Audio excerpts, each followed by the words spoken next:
I would like to connect you to our director here, the regional director at the Small Business Development Center. Let me just wait a minute. There we go. At the Small Business Development Center, right there on campus, is your regional director who's on here with us today. I'd like to introduce you to Lillian Morrow. Thank you, Lillian? Lorraine.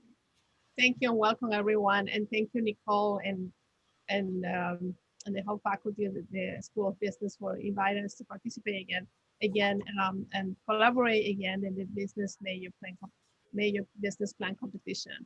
And as Lorraine mentioned, I am the new regional director for the Small Business Development Center at the College of New Jersey, and we are here to provide assistance for existing businesses and startups. And if you have any idea, we are here to help. All our services are at no cost to you and are presented by highly qualified professional consultants that they have experience in the public and private sectors.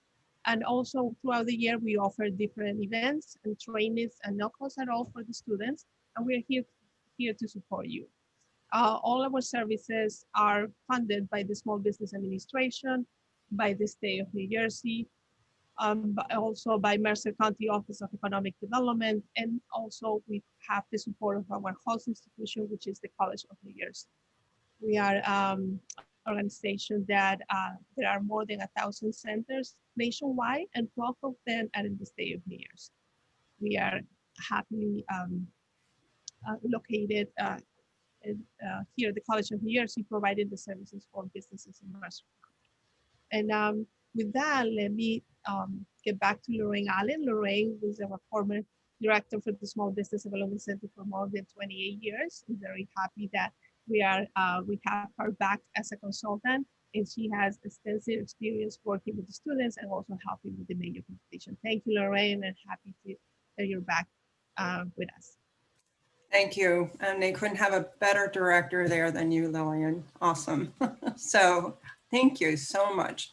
So students should make sure you all take active participation with the center because it's right there on campus, virtually or physically, that you can source it. And as she mentioned, here are all the partners.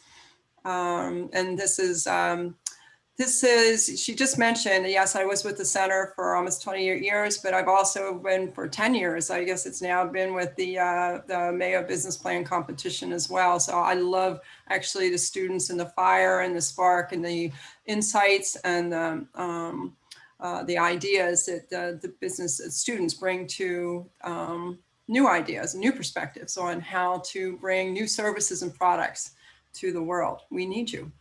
So the first thing before I do that, I'm going to switch because I want to see just by a show of hands, if you would please, real fast. Could you put a show of hands how many people are going for the competition? Can you do that little down there at the bottom? Okay. Good. Okay, all right, so not all, but most, okay, good. So although this is a generic, this is giving you a general idea of a business plan and what to expect, certainly from my perspective, and our center's perspective, but also, you'll see how you're going to implement it for you, and I will make some mentions of that as you go along. But for right now, a business plan typically is to try and get everything in your head out organized on paper to communicate not only to others, but also yourselves, okay? Is to give you a guideline. It could be used for planning when you're starting a business or whether you're trying to an expansion. It could be used for financing. Many lenders require to have a business plan. They want information, they want evidence to back up why you're borrowing money. It could be when you're making proposals for partnerships and you're trying to, promote or persuade your ideas to others to participate with you in some way.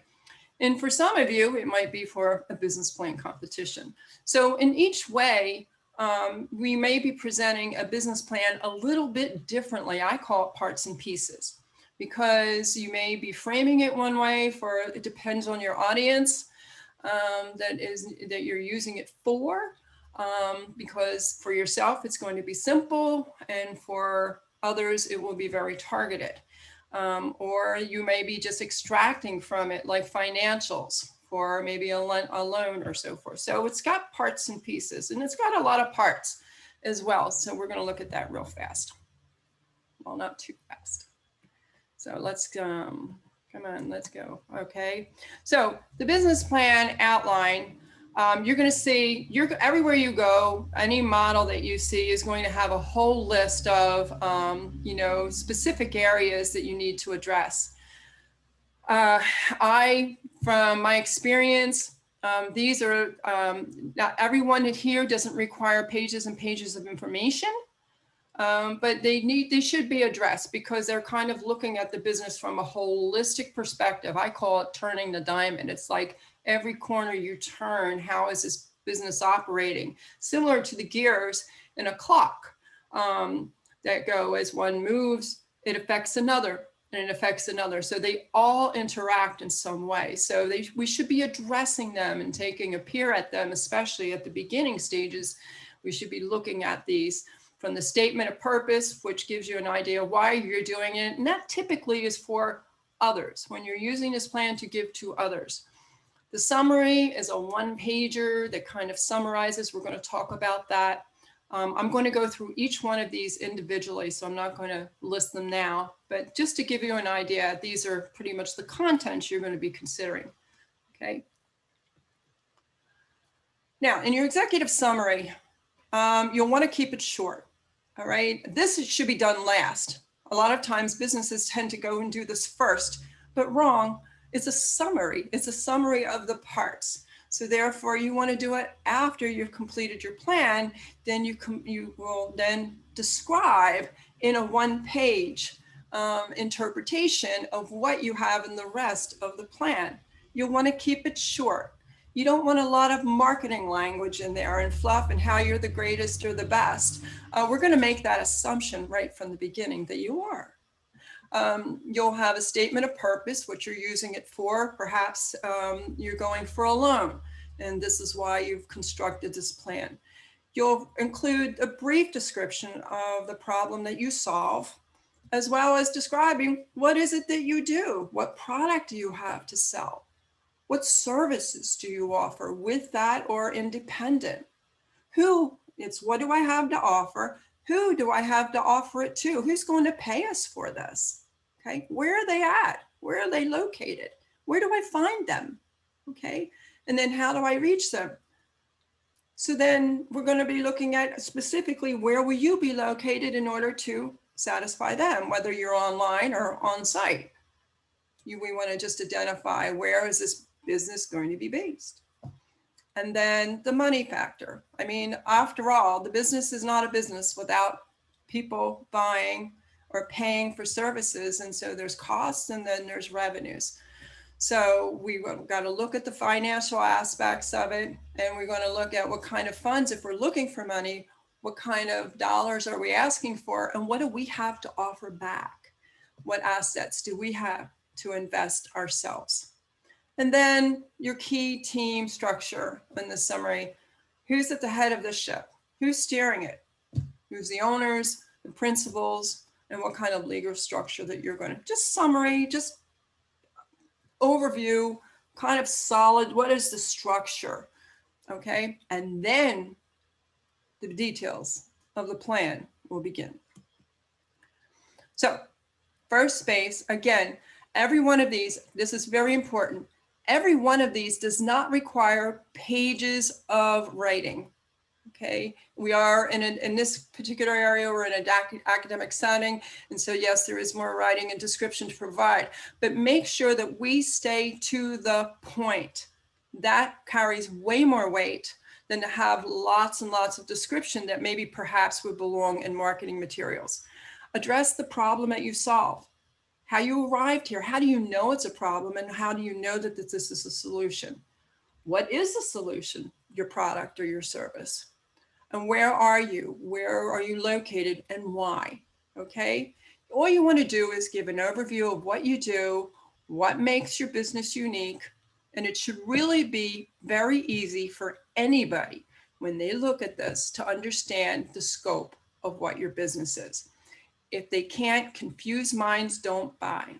They don't understand it. We're not doing a good enough job in making it easy for them to do so. Okay, so then the next section is the products and services. After all, we're in a business, right? So what are we doing in business? What do we have to offer? Product or service or both, okay?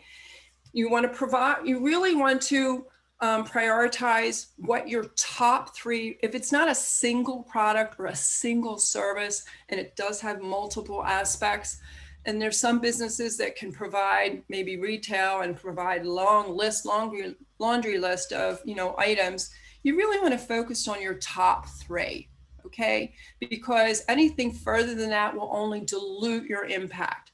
And also it will distract your focus. Very important. You want to stay very, very focused, not only on your plan, but in your business as well.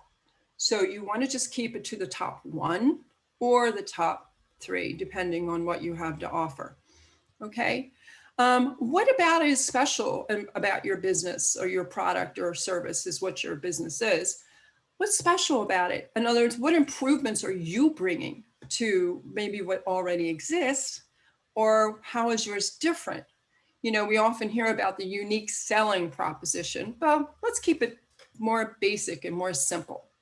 Why don't we just talk about, without comparing with competitors, we'll get to that, but just how do you feel that yours is an enhancement? Just describe your features and we'll get to the others later, okay? And what kind of impact? Maybe yours has a socio-economic impact at the same time.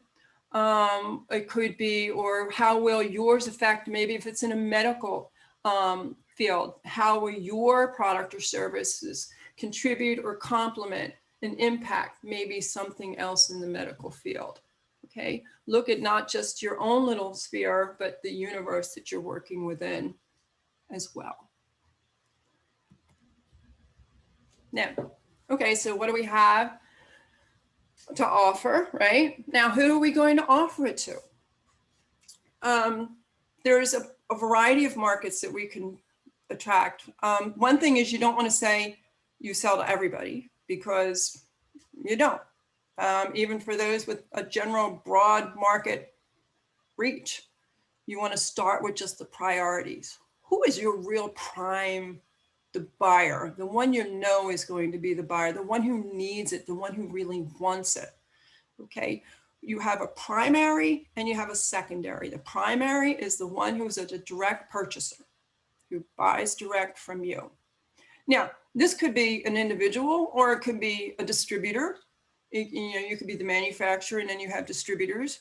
It could be wholesalers, but they could be your prime buyers, okay? Or they could be a combination of both, depending on what you have to offer, okay?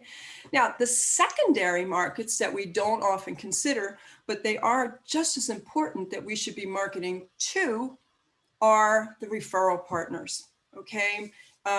Simple example, a contractor should be including realtors as an example, because realtors are in contact with people who need commercial or residential, who have construction or renovation needs. So therefore, contractors should be marketing to also realtors, who realtors may not be the payer, but they are a prime source. So never forget, and this is often overlooked, who is your secondary market too that you will be drawing from.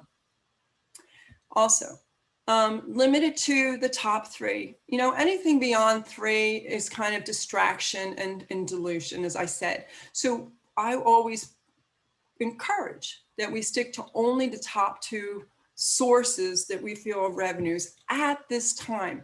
As you grow, you may be able to develop and enhance and include more or shift to new ones. But for now, you just want to stop to up to three. Any more than that is confusing, okay? And you want to answer, these are two really important things. How do you know they're your target market? Don't make an assumption. In any plan, in any proposal, you always want to show evidence. Think like a lawyer. Provide evidence as to how do you know that they are Don't make a guess. Have you tested it? Have you tried it?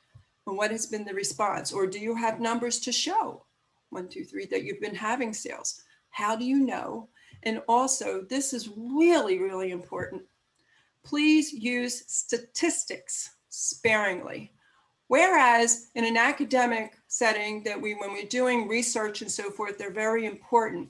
When you come to a business plan, if you have lots and loads and lots of statistics in there, but you can't, if I closed your plan and said, okay, well, tell me, how do you know what percentage of the demographics here? And you can't recite it unless you have to say, wait a minute, let me look at my plan. If you have to do that, then they're irrelevant.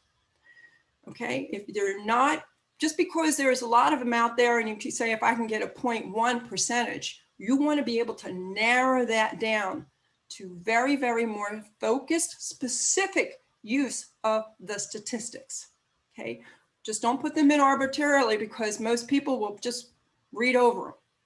Any use, even you won't even want to go back and do it again when you go to revise your plan. You won't. So why not keep it simple? Okay. Now, what do we have to offer? To who do we have to offer to? Now, how are we going to reach them? Okay. First, we want to know where they're located. Where are they? Where, I call them arteries. Where do we find them congregating? Is physically, where do they congregate? Or are they in associations, or if it's community, if it's parents, are they at the libraries? Wherever. You want to know can you find arteries, so that any of your marketing or sales efforts reach more than one is the most optimum. So you want to start there. It could be, where are they located demographically, geographically? Where are they located? That's very important, because if you're going to shoot an arrow, you want to know which direction you're shooting it in, right? So where are they located? And then how are you going to reach them? Okay, we know that they're over there, but here, what are the options that we have? Is it going to be direct calls? Is it going to be conferences? Is it going to be webinars? Is it going to be online, social media, advertising? You'll want to make a long list and then prioritize to what are the most probably likely effective means to reach the most people with the most amount of returns or interactions or response or sales. So you want to, once you do that, you want to list your top 3 paths, no more than 3, of outreach. So how are you going to do that specifically? Again, evidence rules. Okay, let's not make an assumption. Let's test it, try it, and then use the top 3. What kind of promotions will you do? What kind of partnerships? Okay, maybe this is not just your direct sale. Maybe you're going to be, remember we talked about the primary and the secondary markets. Maybe you'll be doing marketing through with a partner. Okay, or you will be tagging on maybe somebody else's event. There's a Buddhist philosophy saying that the blue fly travels further and faster on the tail of a thoroughbred. Okay, so who's the thoroughbred in your area, and how can you align with them so that you can also get there maybe faster to a broader scope at the beginning? Competition. Now, competition we don't often address really well in a plan when they first come to us anyway.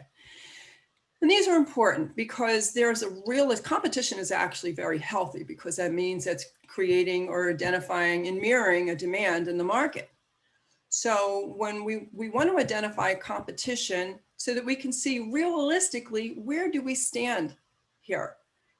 Some of them have been around. They have a product that's been serving the market longer than you have.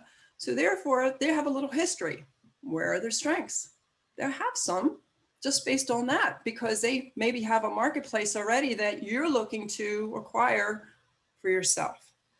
So instead, we want to look at 3 top competitors, or well, not just 3. Here, as you can see, I have an example of what we call, or we use, as a gap analysis. And this is a very healthy way to kind of get an idea of looking at who is your key competitors that are that you'll be marketing and trying to infiltrate, either A, their customers, or B, create your own in that space.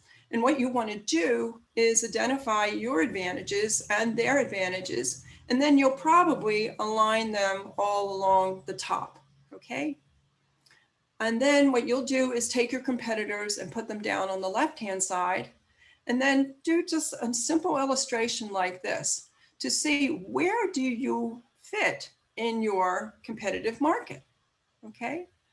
In a plan, you'll take this information. You may even want to do these. These are highly effective in a plan, by the way. And of course, your column should have more green checks than X's. However, in your plan, what you'll do is take your top 3, and then you'll just give a brief description of why they are your competition, what their advantages are, and where you feel your advantages are. And please be objective. Don't be subjective and saying they don't know, they have horrible service. Well, give evidence. If their service is, or they have, if you can use evidence like, for amount of reviews, 80% of their reviews have been challenging, be kind too, is at the same time. But I highly recommend that you start off with the gap analysis, and then you do a brief description in your plan regarding these and addressing them. And this sends a message, not only that reminds you of your position that you're not the only one, even if you're just starting out and you do have a brand new idea, you are improving on another one.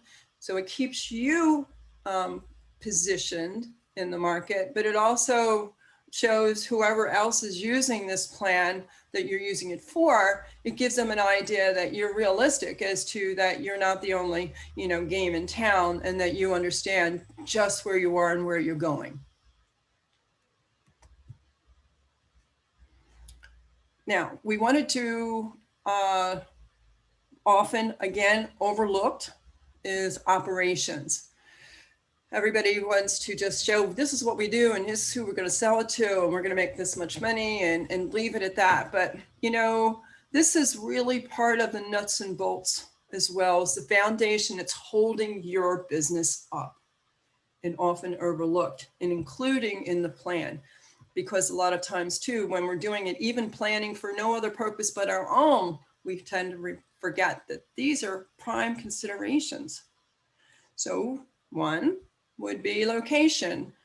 Where are you going to be located? Is it a physical location? Is it going to be online? Even so, if you're online, where are you headquartered? If you have partners and you're at different locations, where are they going to be? Even if your business is online, do you have a central office? Why is it there? If it's a physical location, why is it there? Where is it where it is? What attributes does it have? If you're in mechanics, then you want a facility that is also EPA, environmentally, endorsed, but also, maybe you need bays. Whatever are the factors that are particularly important to running and operating your company should be noted, okay? This could also give indications of your assets and equipment and things that you may have or need, okay? If you're a manufacturer or you're dependent on manufacturers, who are they?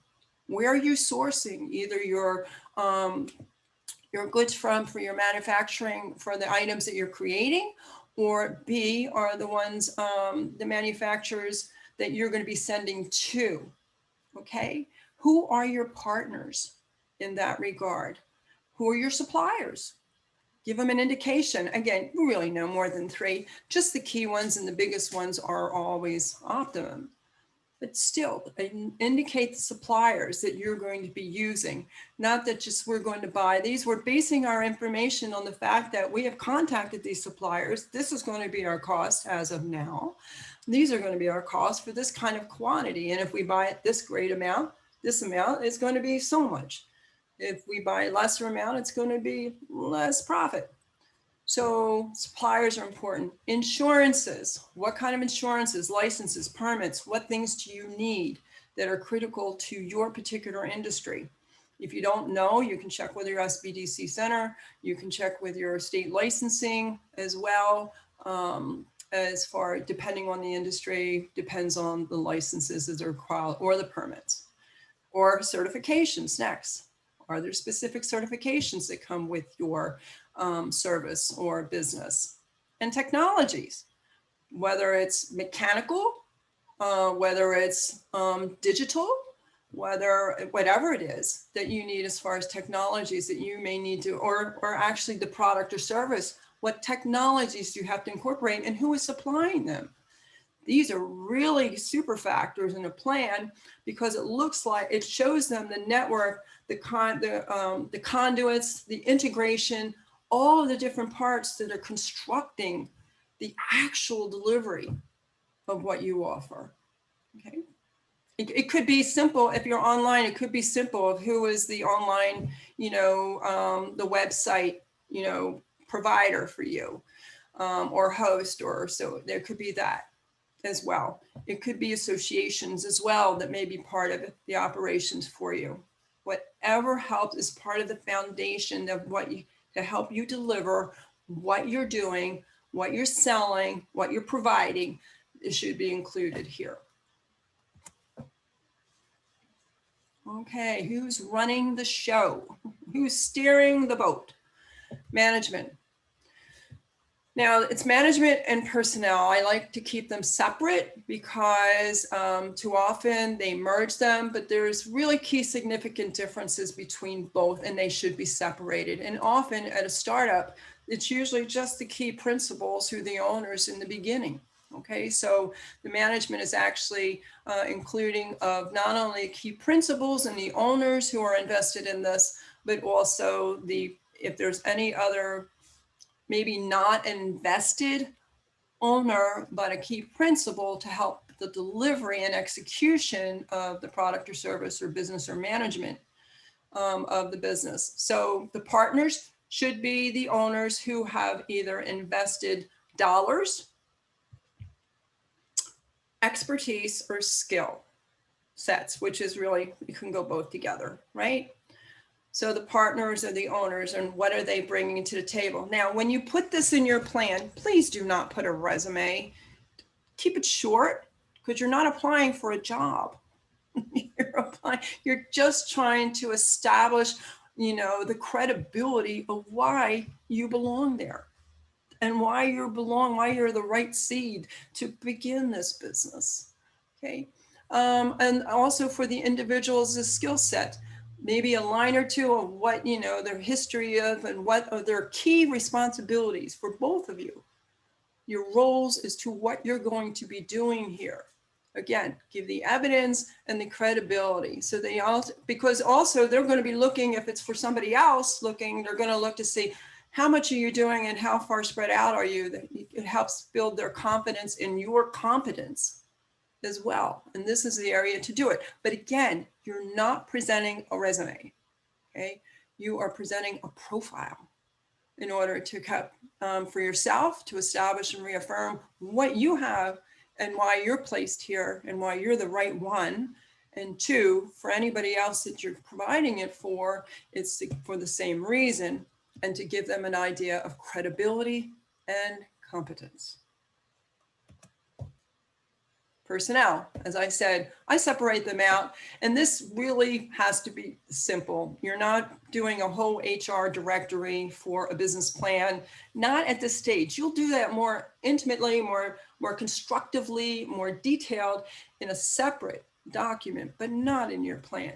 The plan is just simply to acknowledge that personnel will be needed. We will need some support, some help, and you'll just list the positions, a one-liner, if at all, as to what they're doing, what that position requires them to do, what kind of salary or range that they may be paid, brief responsibilities. Again, it really is all in one. Position is, receptionist or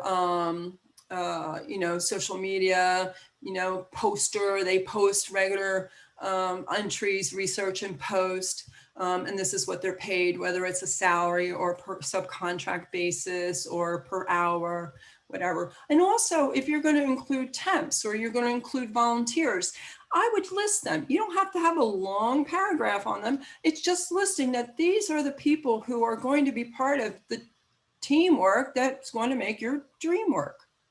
So personnel, separate. But also in the beginning, be conservative. Just stay within where you are. Don't be given the vision of 5 years out. Stay where you are, because they need a picture of where you are now, because that's what you're using the business plan for yourself to remind you to be focused, and for them to persuade them. So we don't want to confuse them. We want to see what a snapshot is of where you are now or in the very short near future. Opportunities for growth.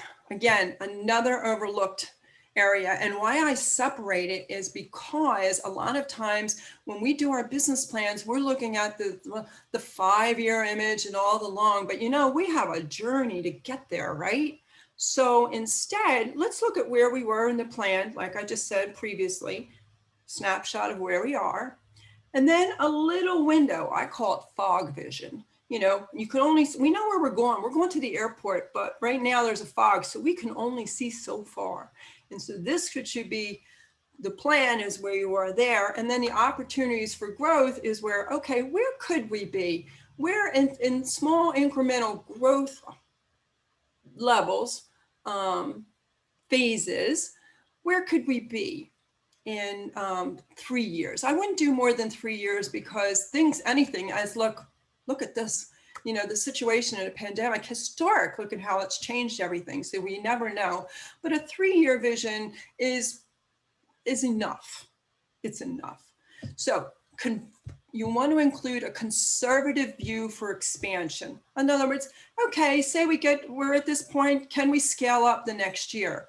If we get to this, or we meet our goals, and how can we scale up? Conservatively, okay? Conservatively.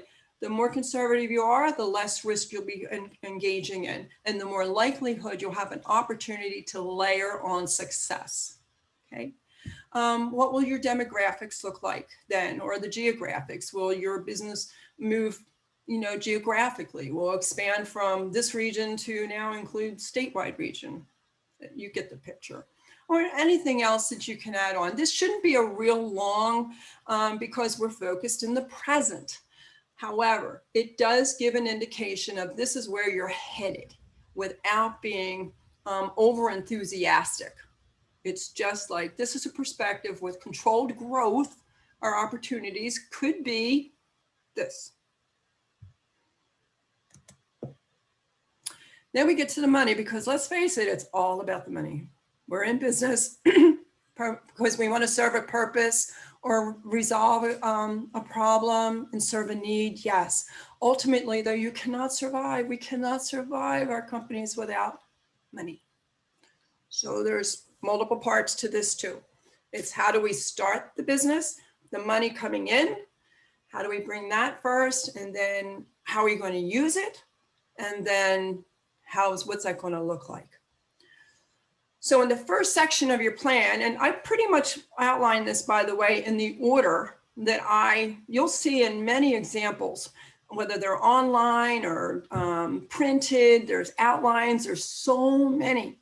But I have printed from my experience,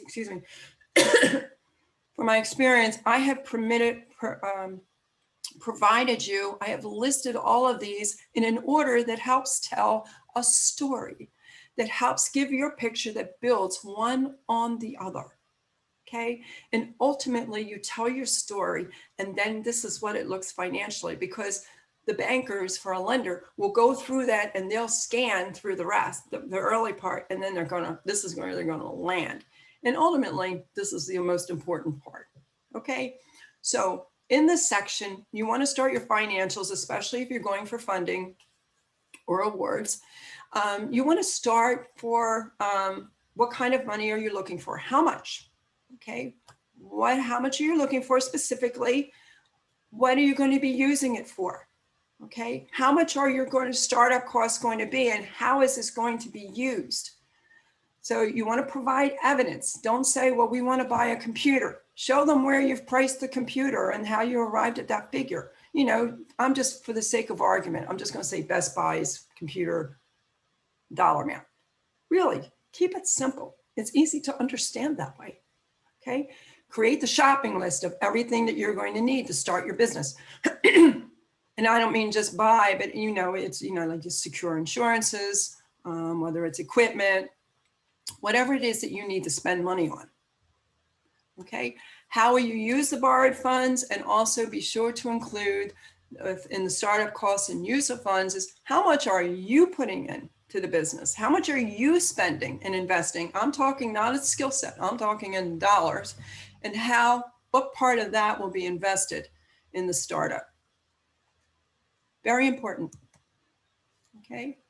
I am not going to go into every single one of these in detail, but these are the factors and the kind of financial profile that you are going to need and be required for a plan, for any plan.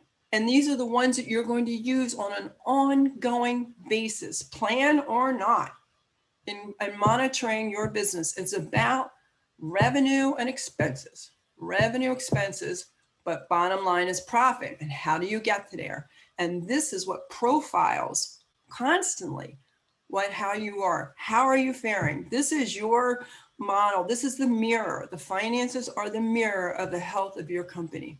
Okay. What's your revenue model or models? How are you getting the money in? Is it online? Do you have it on the street? You know, do you have it from events? Do you have it from product sales? Do you have it from online? Is it from on-site? Are they pop-up shops? Where are the sources of your money coming from? Okay, that's number one. Number two is the profit. The revenue model as far as how the cost, what are you going to be selling it for? What are your margins? That comes under revenue model. And that's where assumptions come in. When you make assumptions on projections, you're going to make assumptions based on what you feel are realistic. Conservative, by the way, conservative, but realistic expectations of what you could sell. Just because there's like 1 million people out there who could do that and you want 0.1%, what is the realistic? That may be what you want, but what's the realistic that you can see in any given year or any given month or any given season, right? Depending on what you're offering. Using this information, then you will prepare a cash flow projection, which is simple. What is it going to cost me every month in a list?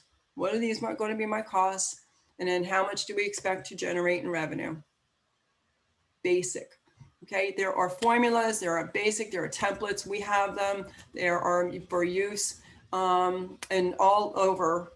Whether you're using a accounting software, whether you're using an Excel spreadsheet, or the templates that you can be provided even through us or SBA. Income statement, break-even analysis. When is it going to be that all your costs are going to come to the break-even point, that line, that crossing over line where you're going to start actually making a profit? Okay, and a balance sheet. What's your assets? What's your liabilities? Assets can include, by the way, not just real estate to collateralize the loan, but assets could be equipment, vehicles, inventory. They can be also used as your assets. And the liabilities are who do you owe and how much, okay? And then the balance is the difference between both. Good on time? Yeah. So, good, perfect. Now, these are my little don'ts. Things, reminders to anybody doing their plan. Don't portray to be something that you're not. You were not, you know, our parents did not give birth to adults. You give birth to babies and we grow and we mature. So does a business. So please don't pretend that you're, you know, there is a big we when it's just a you or two, you know, be who you are authentically where you are. You will get further. Otherwise, it's harder to keep up that image when you're not, okay? Be authentically exactly who you are and show that. It goes miles and it's easy to spot when you're not. Okay. Again, reminder, use statistics sparingly. If you cannot recite it, if anybody said, why are you using that? Okay, so you put it out there that, you know, so many percentage is male in the population. What does that have to do with you? How much of those of people are you going to have and where and what and community? And if you can't answer that, I wouldn't use it. Okay, so use them. I should say, change that word sparingly. Use them effectively and sparingly. Don't project you sell to everybody. I mentioned that earlier. Don't pretend, really focus. Say, yeah, okay, if I do, and then we'll take them. And yes, but our focus, our laser focus is on these markets here. And if you all want to come in, by all means, but we're not investing our time or our money in pursuing them. Okay, focus, focus, focus. Very, very más importante, I say. Don't overestimate your earnings. Okay, be more conservative, but don't underestimate your costs. Okay, plan on the worst and hope for the best. You'll get more profit that way. Okay, and most importantly, don't present without test driving the business. If you're starting a company and you're just starting to kind of get it organized, but it still should be based on, you've tried this. It's not just based on a theory or an idea. Put it to the test. Put it to the test. Don't be afraid of it. You know, then it's only a concept, but it's not really even something viable until you've actually proven it. So put it to the test, and that way you'll have more evidence to persuade and promote what you have to offer. And key do's. I encourage writing in bullet points in some academic areas where the business plans are used. It's not necessarily as advised, but certainly when you're going for funding for your own business, or then you should keep it to the points. And why I suggest that you use bullet points is because it keeps it really laser focused. It eliminates a lot of the fluff that goes in there, and it shows the nuts and bolts, because a lender or a partner or a proposal, let me tell you, they're not reading word for word. From experience, decades of experience, I'm telling you, but they're looking, and besides, you're not going to want to have to rewrite all that anyway. Okay, you want to get to the point, because you're busy and you've got work and to do. And then the lenders too, they're looking to, they don't need to know your business. They need to know that you know it. They need to see that you know it. So the really kind of rule of thumb with the bullet points is the simpler, the better. Okay, do your homework and present usable evidence, not theory. Okay, prove it. Prove whatever you say, show. How do you know? Show. How do you know? Okay, keep to the bare facts. Leave off the marketing fluff. In a business plan, you know, to say we're the most wonderful and, you know, everybody's customer service, you know, sucks and we do it the best. Leave all that out. Be specific as to what you do, because all that you can use in your marketing materials, but not in your plan. The plan is not the marketing material. You're going to extract, remember, parts and pieces. You'll extract from that for proposals, but you'll want to leave out the fluff. Okay. And not too conversational, that, you know, it is our life's dreams and mission, not in this plan. Put that in your marketing things. Really keep it to the foundation and the laser focus of what you're doing. After all, you're going to be investing and hoping for a return and making money. Okay. We have to stay focused. Package it simple but compelling. Keep it simple. Confused minds don't buy. All right, when you're doing your plan, include a little visual here and there just to break up all the type. Okay, because there are also different kind of people who impact a different way. They're more visually attached, or for some are kinesthetic, which is where your feelings, that's where your marketing material goes. But in here, just break up all your presentation with a picture here or there, but make it relevant. Okay. Also, do's. You get to your weaknesses first and address them. Don't just look at all the things and wonderful about what you can do. Remind yourself, these are what we have to work on, and do them and address them. But don't forget, and always, yes, of course, identify your strengths, but capitalize on them, all right? Just don't talk about them, use them. We often don't do. So if you have any, I'm going to open it for questions, but also I'm going to leave the screen here, but you're also welcome at any time, if you have any questions, to reach out to your center on campus. With Lillian, it's in the Forcina building, but there, make sure you write down this information here so that you can connect with your center, always there to serve you. So I think we made it good on time. Yes. Does Hey, anybody have any? Lorraine, there's a question for you in the chat. So if you see down at the bottom of your screen, the chat feature, but we had Christopher asked, are the assets like equipment projected, or do they have to be actual? Okay, good idea. So question, so are the assets projected? Well, it all depends on what you're doing. So if you don't have them, but you want to buy them, yes. So if you're going to need to buy equipment and say you're trying to get funding, so you can use that asset, you can use that piece of equipment as an asset when you get it to help collateralize the loan, because the loan will be buying it, so then you'll be using it back for collateral. The banks and lenders don't want to take it, but it will be something. They prefer things that they can pick up and move. So yes, you can use it projected, but remember, provide the evidence. Provide the evidence as to what kind of equipment, what kind of cost, what kind of value it will have. And by the way, once it's new, you have to value it not when it was new, but after that, because the value diminishes once it's been purchased. So you would use that kind of value. Okay.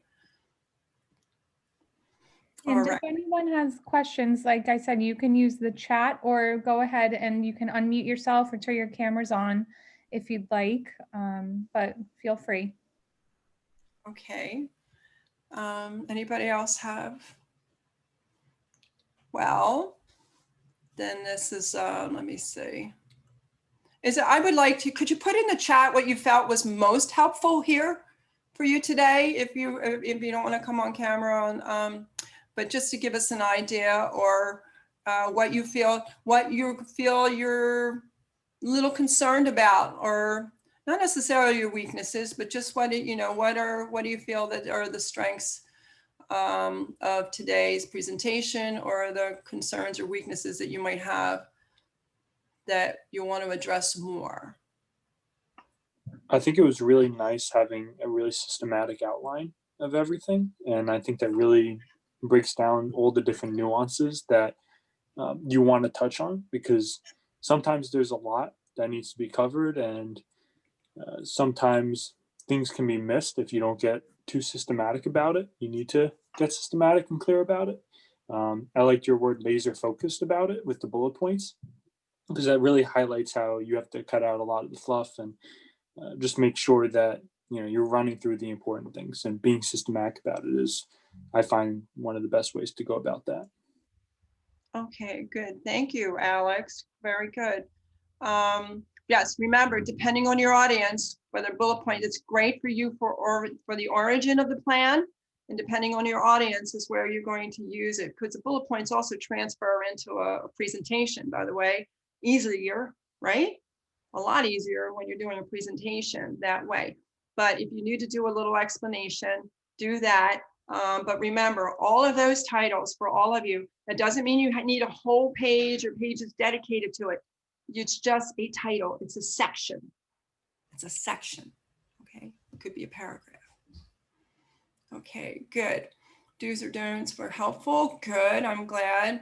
Well, when you're competing, that's a whole nother area to discuss beyond the plan. When you're competing, there are other factors you want to consider on how you use your plan and how you use it to present as well.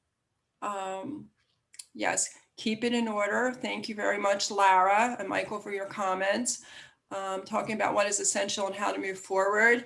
Right. These are, again, keep it simple and in an order. because you want them to flow with you. Very important. Your idea, when you present your business plan, this is okay, and whether, you know, proposal or presentation, besides the first primary use of any plan is for you first as a business owner to get it all out of your head and on the paper, and, you know, your game plan, okay, your strategy plan, and get everything, the details out, okay. But when you're using it for everybody else, what you really want to do is the whole objective for that plan is to keep them, or your presentation is to get them curious. And write that down. You want to get them curious to want to know more. So how you present it is not marketing fluff.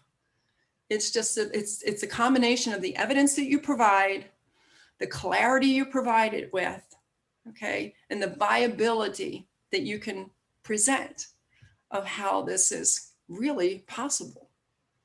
Okay, so your objective with the plan, other than for your own, for anybody else, for any other situation, is to get them to be what? Curious, to want to know more. Okay. Any other questions? We have a few minutes. I hope this should make it easy. I hope to relieve you of some of the burden and pressure.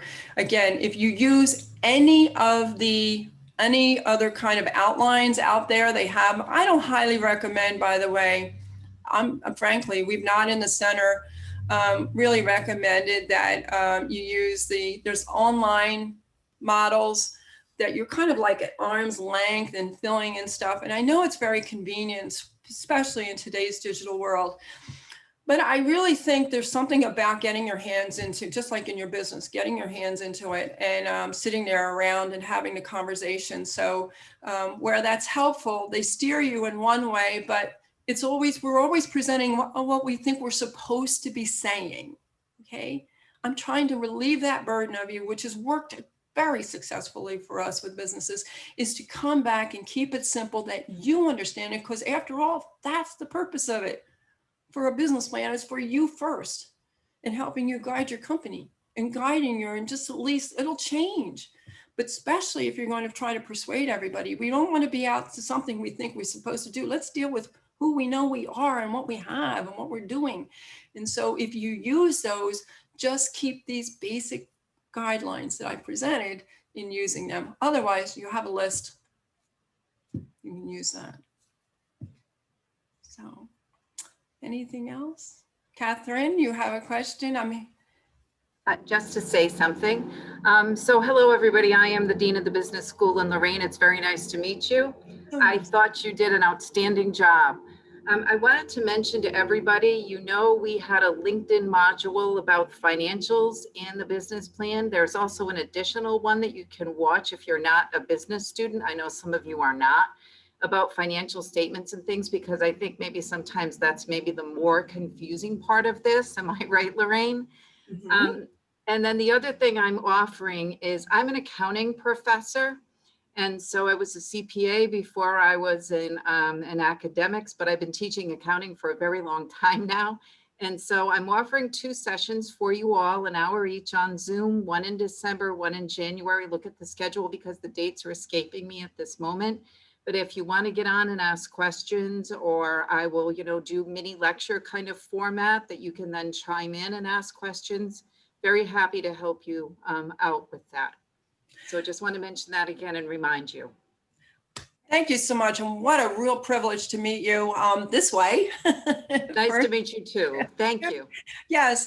And please take advantage of those, because no matter what you do, whether it's now or it's later, this is the language, not the business plan as much, but remember, this is going to be the mirror of your business. So to understand, and especially somebody who knows this so well and who cares so much about you all and sharing this information, is a wonderful way to get that, so that you can get that, try that on, wear it, and understand it, that it's usable.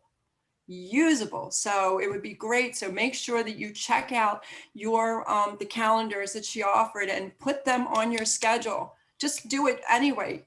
just do it, because it's great language for you to understand, whether it's now or you won't forget. You may forget details, but the use of it will be impressed on your mind and it's useful for you later. So definitely register for those. It's December 10th, I believe, is the first one. Stephanie can correct me if I'm incorrect. But yeah, Terrific. thank you, Lorraine. It was really, really excellent. Oh, thank you. Thank you. It's a thrill for me, a privilege, really. Okay. Well, I don't know. I think I'm going to pass it off, but I will say thank you to all of you, Christopher, Isabella, Trevor, Shrey, Axel. I'm not missing any of you. I see all of you here. Okay, I'm not missing any of you, but I really wish you a lot of success, and you have the you always have the information. It's just about the order way you put it and the simpler you keep it. So I wish you a lot of success. I know you're facing a lot of challenges right now, but you're doing it. And then this is going to be one more success that you're going to be building on. Thank you so much for inviting me, everyone. Thank you so much, Lorraine and Lillian. Thank you so much for joining us. And thanks to all of you who participated today. I will be sending out the slides to all of the attendees so you can review. And of course, I'm sure both Lillian and Lorraine would make themselves available should you have any follow-up questions after the presentation. And we are also here in the School of Business office if anyone has questions. If you need information on the Mayo Business Plan timeline, that's on the website for you to review, but you can always reach out to us as well. So again, thank you everyone and have a great day. Hey, Nicole, can I just go for a quick minute? Oh, sure, go ahead. Hey, everybody. I'm from the Entrepreneurship Club, and I just wanted to let you guys know that we are here as a resource for you. We have speakers that come in from that are entrepreneurs themselves. We have some resources that can be helpful in helping you build a business plan for the competition. We have a startup attorney coming up in a couple of weeks that can help you with the legal documentation and considerations that you have to make for creating a business and things like that. I don't have a link at the moment, but you guys can check out our Instagram page. We have everything on there. It's called TCNJ Entrepreneur. So, yep, that's about it. Thank you. Great. Thanks so much. And we will see everyone soon. Thank you. Thank you. Thank you.